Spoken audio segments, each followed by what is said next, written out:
August 12, 1944. A dirt road outside Richfield, Nebraska. The prairie grass stood shoulder-high that summer, swaying in waves like a vast golden ocean frozen mid-roll. The air hung heavy with the smell of turned soil and diesel fuel from the threshing machines working the distant fields. Thomas Edward Kohler, aged 41, stood at the edge of his property line, where the cultivated land met wild scrubland. A surveyor's map spread across the hood of his battered Ford pickup. His calloused fingers traced a red line marked irrigation canal proposed. Beneath his feet, the earth was different here, rocky, uneven, pocked with shallow depressions where underground springs had collapsed decades ago. The Army engineers who'd surveyed the county last month had marked this whole stretch as unsuitable for heavy equipment, subsidence risk. But Tom knew better. He'd walked every inch of this ground since he was 9 years old. He knew which spots would hold a tractor, and which would swallow a wheel up to the axle. He knew the language of the soil. What he didn't know yet, what nobody could have known, was that this intimate understanding of treacherous ground would make him one of the most unlikely tactical advisors in the European theatre of war. They'd call his methods crude, unscientific, farmer's intuition. But in 3 months' time, those same methods would be printed in field manuals and taught at engineering schools from Fort Belvoir to West Point. Because Tom Kohler understood something the textbooks didn't: how to read the earth like a predator reads tracks. And in the killing fields of France, where every footstep might be your last, that knowledge was worth more than 1,000 mine detectors. Behind him, a vehicle approached, not the usual county extension truck or neighbor's jalopy. This was military, olive drab green, with a white star stenciled on the door, a jeep, and behind it, a canvas-covered deuce and a half. Tom straightened, squinting against the sun. The jeep pulled up in a cloud of dust. A lieutenant stepped out, young, maybe 25, with the kind of clean uniform that screamed fresh from stateside duty. He carried a leather portfolio under one arm. "Thomas Kohler?" the officer asked, though it wasn't really a question. "That's right. I'm Lieutenant Graves, Army Corps of Engineers. We've been told you know this terrain better than anyone in the county." Tom glanced at the truck idling behind the jeep. "What's this about?" Graves unrolled a map on the hood next to Tom's irrigation plans. It showed the Nebraska Panhandle, crisscrossed with survey marks and elevation lines. Several areas were circled in red. "We're establishing training grounds for engineering battalions," Graves explained. "Specifically, mine clearance units. We need terrain that mimics what our boys are facing in Europe. Unstable ground, hidden obstacles, areas where standard detection equipment fails." He tapped one of the red circles. "Your land fits the profile." Tom studied the map, then looked at the young officer. "You want to blow up my fields? Inert charges only, no live ordnance. We'd compensate you, of course. Government rate, plus restoration costs." Graves hesitated. "Sir, our men are dying over there. They're walking into minefields they can't detect, crossing ground that looks solid but isn't. We need to train them better before they ship out." Something in the way he said it, the slight crack in his crisp military bearing, told Tom this wasn't just about requisition forms and compensation. This lieutenant had probably lost men, maybe friends. "When do you need an answer?" Tom asked. "Today, if possible. We've got a battalion arriving next week." Tom looked past the vehicles, out across his land, 200 acres of wheat, corn and heartache. His son David was somewhere in England, waiting for deployment orders. His daughter Margaret worked as a riveter in Omaha, building B-24 fuselages. Everyone was in this war somehow. Everyone was giving something. "I'll do it," Tom said. "But I've got conditions." Graves pulled out a pen. "Name them. I stay. Watch the training. If you're teaching men to read ground, you're going to do it right." The lieutenant's expression shifted, something between amusement and skepticism. "Mr. Kohler, with respect, mine clearance is a technical discipline. We have engineers, specialists. You have textbooks," Tom interrupted. "I have 30 years of walking this dirt. Your choice." Graves studied him for a long moment, then nodded slowly. I'll run it up the chain, but I can't promise anything. Fair enough. Tom extended his hand. When your men get here, bring them to the North 40. I'll show them something your textbooks can't teach. The training battalion arrived on August 19, 1944. 147 men, most of them barely out of their teens, shipped in from Fort Leonard Wood with 2 weeks of classroom instruction and a dangerous combination of confidence and ignorance. They came with truck-mounted mine detectors, prodding rods, and a field manual that promised, in precise technical language, to teach them how to locate and neutralize German anti-tank and anti-personnel mines. Tom watched them unload from the back of his barn, where he'd been repairing a combine harvester. They moved with the synchronized efficiency of military training, setting up tents in neat rows, establishing a command post, posting guards, everything by the book. Captain William Hendricks, the battalion CO, was a West Point graduate, 32 years old, with engineering credentials that filled half a page of his service record. He found Tom 2 hours after arrival, introduced himself with firm handshake and firmer skepticism. Lieutenant Graves says you insisted on observing the training, Hendricks said. It wasn't quite an accusation, but close. That's right, Mr. Kohler. I appreciate your cooperation in lending us your land, but this is military training, technical, specialized work. I'm not sure what you think you can contribute. Tom wiped grease from his hands with a rag that probably hadn't been cleaned since 1939. Captain, you ever walk across ground that looks solid but isn't? That's exactly what we're training for. We have detection equipment, procedures. Your equipment tell you the difference between settled earth and backfill. Hendricks frowned. It detects metal. That's the principle. So if I bury a piece of metal in fresh-turned soil, your boys will find it. Good. What if there's no metal? What if the danger isn't what's buried, but how it's buried? Tom gestured toward the north fields. German engineers are smart, Captain. They're not just planting mines. They're using the ground itself as a weapon, and you can't detect that with electronics. Something in Hendricks' expression shifted. Not quite respect, but a crack in the certainty. Show me, he said. They walked out to the North 40. Where Tom had prepared a demonstration without telling anyone. The ground here was deceptive, flat grassland that looked as solid as pavement, but was underlaid with old streambeds and pockets of clay that held water like a sponge. Tom had spent the previous 3 days creating what he called false ground, areas where he'd dug shallow pits, filled them with loose soil, and covered them with transplanted sod. To the eye it was invisible, to the foot, it was a trap. German telemines, Tom began, weigh about 20 pounds. They're pressure activated. Right, that's correct, Hendricks confirmed. So they need to be stable, can't just throw them in a hole and cover them up, or they'll sink, misalign, maybe not detonate at all.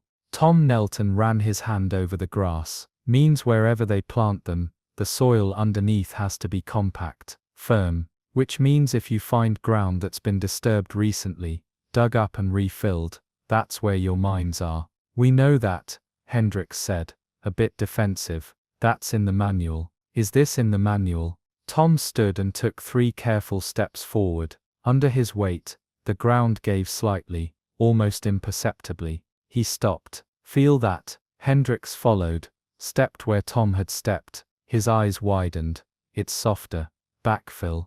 Dug up 2 days ago, refilled yesterday. No mine under there, but if there was, you'd never see it from the surface. Grass looks the same, colors the same, but the density is different. Tom moved laterally, testing each step. Now over here. He walked 6 feet to the left. Feel the difference. Hendricks followed, and this time his foot landed on ground that didn't give at all. Solid, dense, undisturbed for years. Your detector will beep the same over both spots if I bury a shell casing in each one, Tom said. But only one of those spots is actually dangerous. The one that's been worked. The one that somebody prepared. For the first time the captain looked genuinely interested. Can you teach that? Can you teach men to feel the difference? I can teach them to look for the signs. Soil color variations. Grass growth patterns. drainage lines, all the things that change when ground gets disturbed. Tom straightened, but what happened over the next 3 weeks would later be documented in a confidential report titled Non-Electronic Mine Detection Techniques, Field Observations from Nebraska Training Facility, August-September 1944. But that clinical language couldn't capture what it actually was: a farmer teaching soldiers to think like the earth itself. Tom started with the basics.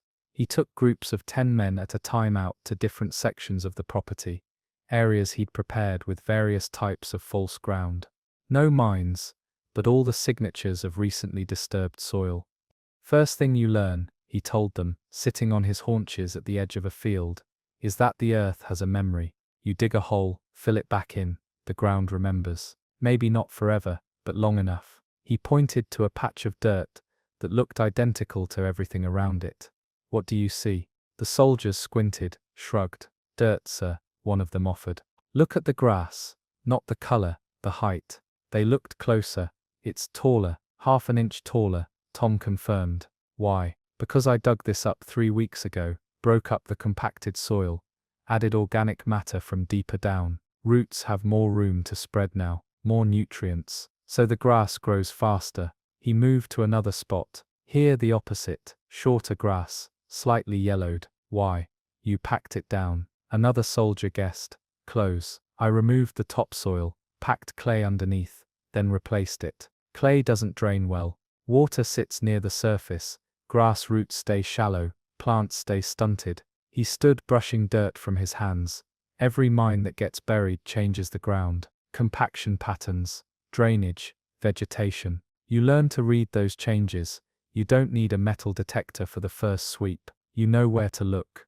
But it wasn't just about observation. Tom taught them to walk differently. Your enemy, he explained during one session, has the advantage. He knows where his mines are. He plants them, marks them on his maps, walks around them. You don't have that luxury, so you have to read every step before you take it. He demonstrated what he called the farmer's walk, a technique he'd developed for crossing the treacherous parts of his own land. Step light, test the ground with partial weight, feel for give or resistance before committing. Roll the foot from heel to outside edge, distributing pressure gradually. Pause, sense the feedback. It's like shaking hands, he told them. You can tell a lot about a man from his grip. Firm means honest ground, honest handshake. Too soft, too yielding, something's wrong. You learn to feel it. The soldiers practiced for hours, walking across marked sections of field where Tom had documented every inconsistency in the soil. At first they missed everything. They plowed forward with the confidence of youth, trusting their eyes, trusting their maps. Then Tom started adding consequences. He rigged pressure plates connected to air horns, not explosives, but loud enough to simulate the psychological impact of a mistake. The first time someone triggered one, the blast of sound sent half the platoon diving for cover. When they got up, sheepish and startled, Tom was standing over the spot with his arms crossed. You're dead, he said simply. And so are the 6 men behind you. Why? The soldier who triggered it, a private named Kowalski, looked at the ground. I didn't check, sir. You didn't check what? The ground. I just walked. You just walked, Tom repeated. In a minefield. In France there's no horn. There's no second chance. There's just pieces. He softened slightly. Show me where you went wrong. They backtracked together. Tom pointed out the telltale signs Kowalski had missed. A slight depression in the soil where the plate was buried. A thin line where the grass had been cut and replaced. A small mound of earth that didn't match the surrounding grade. See it now? Tom asked. Yeah, Kowalski said quietly. I see it. Good. Because I never want to hear about you missing it in the real world. Not everyone bought into Tom's methods. Lieutenant Fisher, a by-the-book engineer from Ohio, openly questioned the value of what he called folk wisdom in modern warfare. With respect, Mr. Kohler, Fisher said during a planning meeting in Hendrick's command tent, Wehrmacht uses sophisticated engineering, pressure fuses, trip wires, anti-handling devices. This isn't about reading grass growth. It's about systematic clearance with proper equipment. Tom, who'd been invited to these meetings against Fisher's objections, leaned back in his folding chair. Lieutenant, How many men did your battalion lose last year to mines? Fisher's jaw tightened. I wasn't with this battalion last year. How many men do US forces lose to mines every month in Europe? That's classified information. It's a lot, Captain Hendricks interjected quietly. It's a lot, Lieutenant. And Fisher, I've watched Mr. Kohler's techniques in practice. They're not replacing standard procedure. They're augmenting it, sir. With respect, Lieutenant. I've seen farm boys spot disturbed ground that our best detectors missed. I've seen them avoid pressure zones our manuals don't even address. Maybe it's not scientific. Maybe it won't be in the engineering journals. But if it keeps one man from stepping on a shoe mine, I'll take it. Hendricks turned to Tom. Continue the training. But Fisher wasn't the only skeptic. Some of the soldiers themselves grumbled about playing farmer when they should be learning real demolition work. Tom overheard one conversation near the mess tent. I didn't join the army to study dirt, a corporal complained. You joined the army to stay alive, his sergeant shot back. Old man's methods might look stupid, but I haven't triggered a horn in 3 days. You? The corporal fell silent. Tom didn't take it personally. He remembered his own father trying to teach him about soil composition when he was 17. He'd thought it was boring, useless, old-fashioned knowledge that didn't matter in the modern world of tractors and chemical fertilizers. Then he'd spent a decade learning the hard way that the old knowledge mattered more than ever. Some people have to learn by doing, he told Captain Hendricks one evening. Others have to learn by dying. I'm just trying to make sure more of them do the first one. The real validation of Tom's methods came on September 2, 1944, during what was supposed to be a routine training exercise. A new piece of equipment had arrived, an upgraded mine detector with better sensitivity and discrimination. The engineers were excited about it, convinced it would solve many of their detection problems. Lieutenant Fisher proposed a test. They'd create a mock minefield, using inert training mines, and see how well the new detector performed compared to traditional methods. Tom agreed to the competition, with one condition. I get to plant half the mines. Fisher frowned.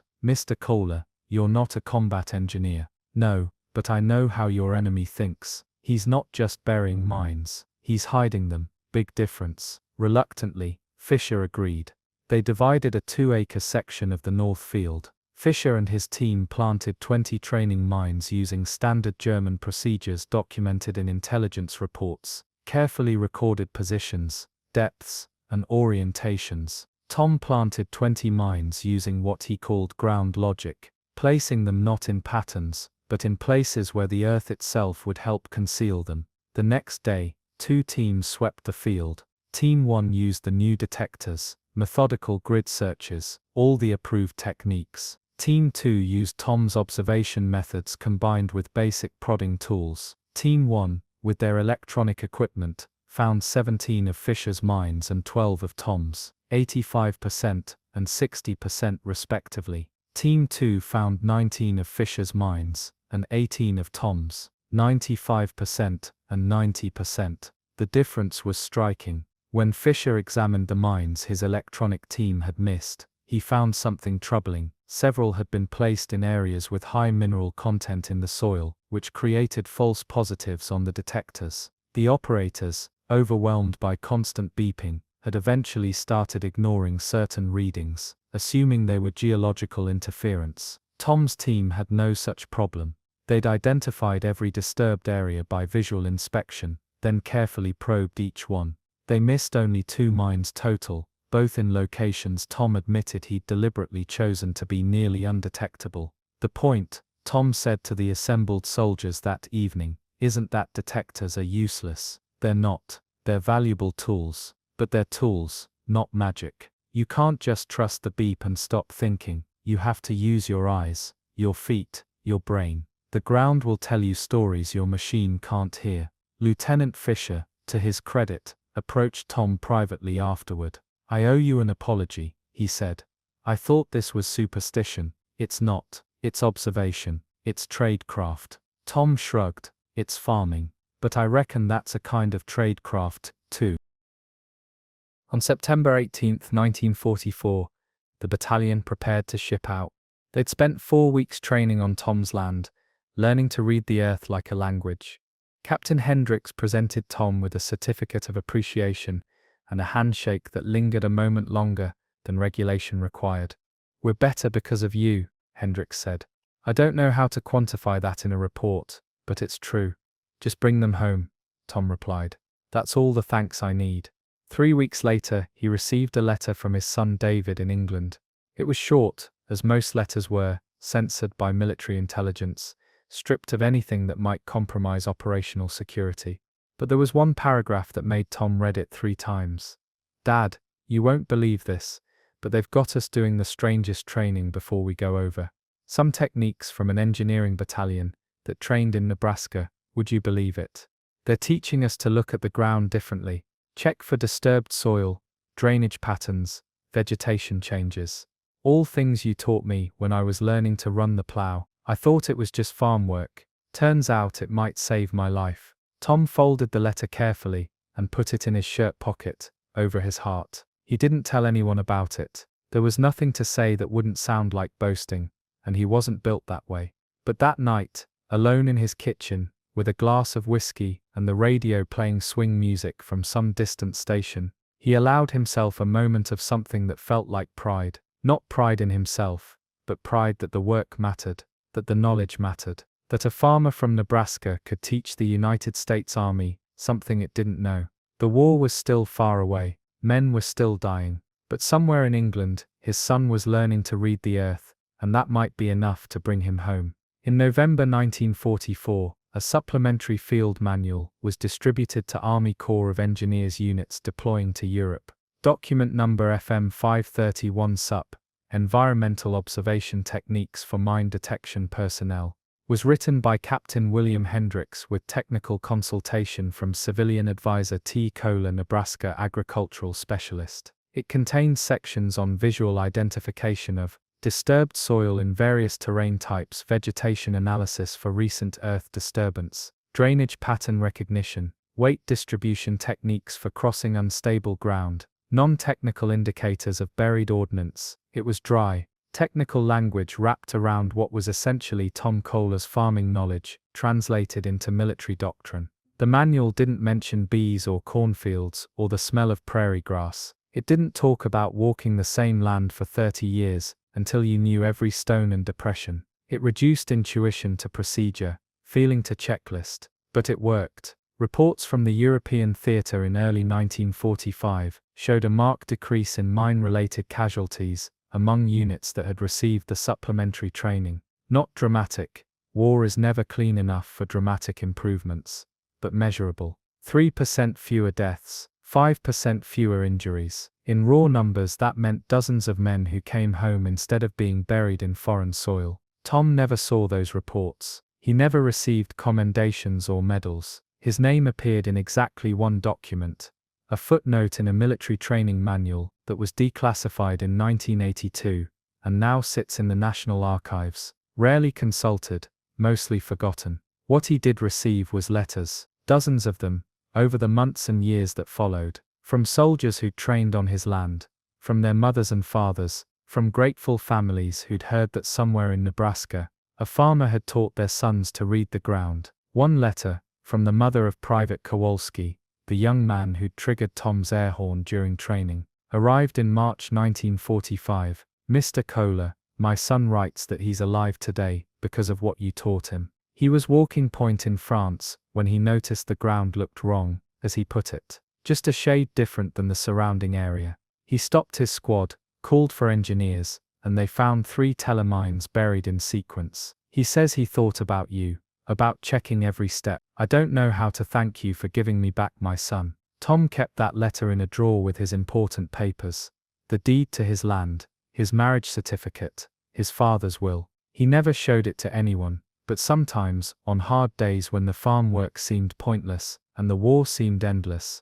he'd take it out and read it again. After the war, David Kohler came home in July 1945, whole and healthy, with a combat engineer badge and stories he'd never tell. He found his father in the North 40, inspecting the irrigation work that had finally been completed now that labor and materials were available again. They stood together in silence for a while, the way men of that generation often did. letting the land speak for them. I used your tricks, David finally said. In Germany, there was this road, looked solid, but the drainage was wrong. I stopped the column, we checked it, found mines. Battalion commander asked me how I knew. He smiled slightly. Told him my dad taught me to read dirt. Tom nodded, not trusting himself to speak. They're calling it Kohler's method in some of the engineer companies, David continued. Though most guys don't know where it came from. Just something that got passed down. That's fine, Tom managed. Don't matter who gets credit. It matters to me, David said. It matters to the guys who are alive because of it. They stood there a while longer, father and son, farmer and soldier, watching the wheat grow in ground that had been torn up and restored, that held memories of training exercises, that prepared men for real battlefields far away. The war was over, the world was changing, but the land remained, and the knowledge of how to read it, how to work with it, how to survive on it. That knowledge passed from one generation to the next, quietly, without ceremony, like everything important in Tom Kohler's life. In 1950, Tom Kohler was invited to speak at the Army Engineer School at Fort Belvoir, Virginia. He declined. The journey seemed long, the attention uncomfortable. He was a farmer, not a lecturer. But he did send a letter to the commandant, with some additional observations he'd made about soil analysis techniques, illustrated with careful diagrams drawn in pencil on graph paper. Those diagrams were incorporated into the curriculum. In 1967, during the Vietnam War, some of Tom's methods resurfaced in training programs for troops dealing with Viet Cong tunnel systems and buried ordnance. The environmental observation techniques, the careful foot placement, the reading of disturbed ground, all of it proved relevant in new contexts, new wars, new enemies. Tom died in 1971, age 68, of a heart attack while working on his tractor. The obituary in the Richfield Register described him as a pillar of the community, a dedicated farmer, and a veteran of the home front, whose contributions to the war effort extended far beyond the local scrap drives and war bond campaigns. It didn't mention the hundreds of lives his methods had saved. That information was still buried in classified reports and declassified manuals that few people ever read. But in certain circles, among combat engineers and EOD specialists, among military historians and training officers, the name Kohler carried weight. Not fame exactly, but something more valuable, respect. The knowledge that when the textbooks failed, and the equipment couldn't penetrate the fog of war, sometimes the answer came from a farmer in Nebraska, who understood that the earth keeps secrets. But it also tells the truth, to anyone who knows how to listen. The land remembers. And sometimes, if you're patient enough, humble enough, and observant enough, the land will teach you how to stay alive. Tom Kohler understood that, and in understanding it, in teaching it to young men who needed every advantage they could get, he proved that heroism isn't always loud. Sometimes it's quiet, sometimes it's patient, sometimes it's a farmer, walking his fields, reading the dirt, and passing on knowledge that would echo across battlefields he'd never see, saving lives he'd never know about. That's the kind of victory that doesn't make the headlines. But it's a victory all the same.